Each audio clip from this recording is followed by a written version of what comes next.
Je remercie profondément René, le père Combal, de ces mots.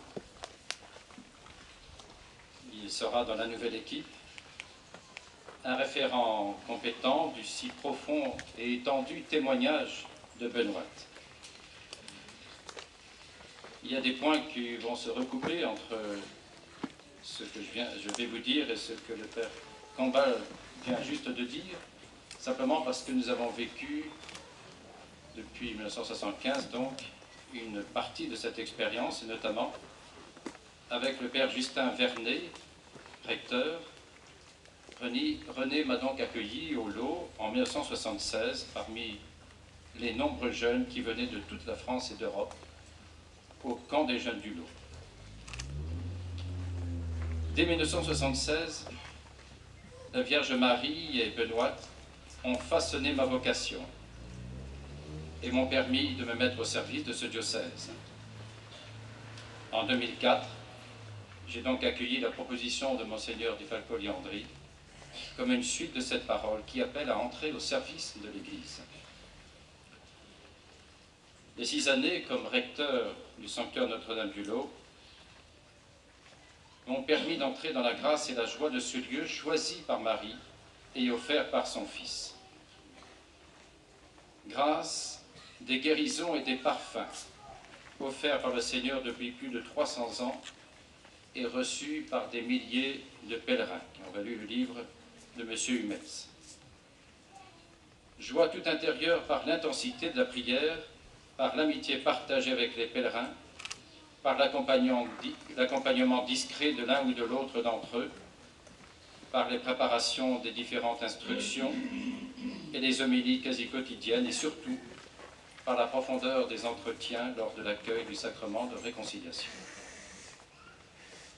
Au Lot, nous sommes des témoins à la fois émerveillés de vraies conversions sur des cœurs endurcis par la vie et aussi souvent surpris par l'expérience du mal éprouvée par Benoît et perceptible encore dans ce lieu singulier.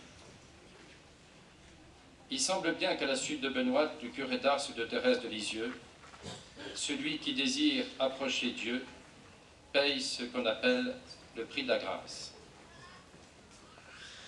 À la demande de mon évêque, je confie ma charge au père Ludovic Frère.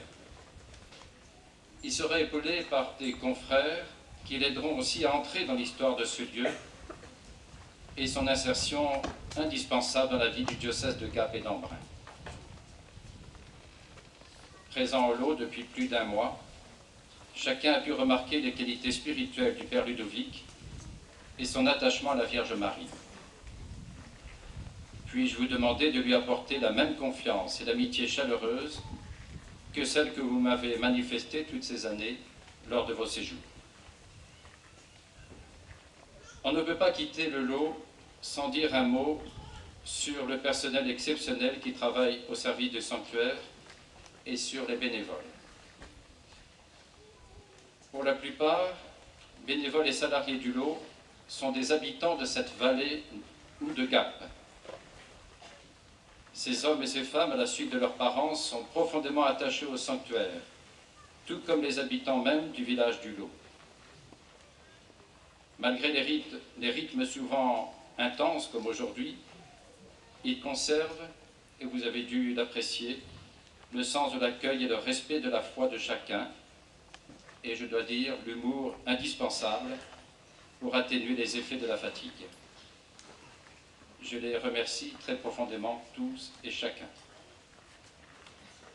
Enfin, mon dernier remerciement va vers mes confrères avec qui nous avons tant partagé sur la manière de rester fidèles à la vocation de ce lieu, tout en cherchant comment la présenter à nos contemporains. Le père Combal, bien sûr, à qui j'ai succédé, le frère Martin, si vigilant auprès des pèlerins les plus fragiles, le père Chevalier, notre doyen, rempli d'attention, et le très agréable père Guillot, venu de Ganagobi, et qui termine son service dans 1 mois. Mais aussi, je n'oublie pas le père Nestor Bébi-Sekeïe, parti vers le Champsor, et le père Michel Denis, retourné l'an dernier dans son diocèse de Fréjus-Toulon. Je pars donc vers les paroisses du Briançonnais, que je connais bien.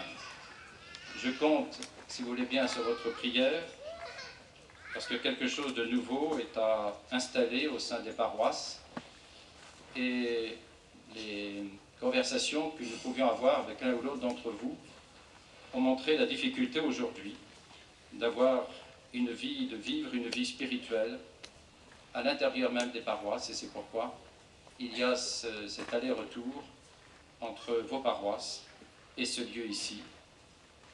Mais je me réjouis d'emporter avec moi ce lieu et mon attachement à Benoît et toute l'expérience vécue dans le sanctuaire, et chacun de vous étant désiré par Marie, chacun de vous étant animé par son Fils, son divin Fils, comme le disait Benoît et Notre-Dame du Lot. Merci de cette valise chapelle. C'est sûr que ça servira pas mal, parce que de Névache à, je ne sais pas si je peux dire, enfin, de Névache jusqu'au très au sud du Briançonnais, et depuis Saint-André jusqu'à Servières, eh bien ça fait énormément de distance, de lieux à rejoindre. Je ne serai pas tout seul. Il y a déjà 2 diacres à Briançon, Pierre Ferrari et Hugues Chardonnay. Et donc, il y a aussi également un très grand nombre de chrétiens que le Père Corpato a su engager au service de la paroisse. Et je crois que je suis attendu, donc je ne suis pas désespéré de partir à Briançon. Je suis en tout cas très heureux de vous avoir connu et de poursuivre mon ministère au service du diocèse. Merci, j'ajoute à cela, à Monseigneur Di Falco pour l'homélie qu'il a prononcée. Je crois que vous savez, Monseigneur Di Falco est un homme aussi réservé que je peux l'être bien souvent, et que de temps en temps, nous sentons son âme parler, et je crois que là, c'était vraiment avec le cœur et l'âme. Il a parlé de nous, du Père Ludovic et de moi-même. Je le remercie très profondément.